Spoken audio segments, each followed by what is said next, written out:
थोर स्वातंत्र्य सैनिक, पद्मश्री यासोबतच सहकार महर्षी अशी ओळख असणारे देशभक्त रत्नाप्पा कुंभार हे कोल्हापूरच्या सहकार क्षेत्रातील एक मोठं नाव मानलं जातं. कोल्हापुरातील विशेषतः शिरोळ, हातकणंगले या भागातील औद्योगिक आणि शेतीविषयक भरीव विकासात रत्नाप्पा कुंभार यांचे खूप मोठे योगदान आहे. तर पूर्वीच्या कोल्हापूर संस्थानातील ते असे एकमेव व्यक्ती होते ज्यांना भारतीय राज्यघटनेच्या अंतिम मसुद्यावर स्वाक्षरी करण्याचा बहुमान मिळाला होता. याबाबत आजकालच्या तरुण वर्गात कित्येकांना कल्पना देखील नाहीये.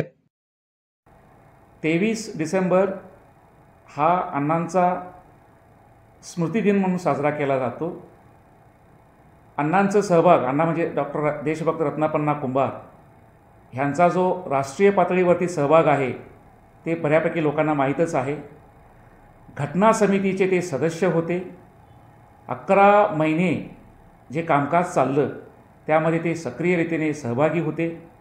ज्या वेळेला राज्यघटनाची फायनल कॉपी बाहेर आली त्याच्यावरती सही करणारे डॉक्टर बाबासाहेब आंबेडकरांच्या सोबत ते कोल्हापूर प्रोव्हिन्समधले एकमेव व्यक्ती होते. त्यांचा फोटो राज्यसभा आणि लोकसभा ह्या कॉम्प्लेक्समध्येही ते अवेलेबल आहे. हे जे फोटो आपण बघत आहोत ही घटना समिती शेवटच्या दिवशी काढलेली फोटो आहे. हे सर्वजण राज्यघटनेच्या शेवटच्या प्रतीवरती स्वाक्षरी करणारे आहेत.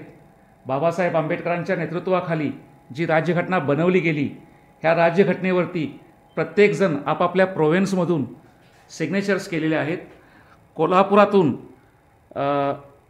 श्री रत्नाप्पा कुंभार जे आपण इथे बघतो आहे ह्यांनी राज्यघटनेच्या फायनल प्रतीवरती सही केली व ह्या फोटोचा भाग झाले.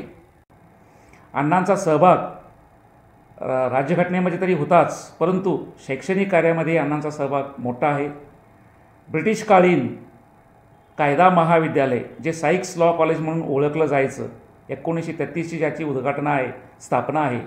1951 साली ज्या वेळा ती बंद पडत होती त्यावेळेला अण्णांनी ते कॉलेज चालवायला घेतलं आणि स्वतःच्या खर्चातून ते 1993पर्यंत ते कॉलेज चालवलं.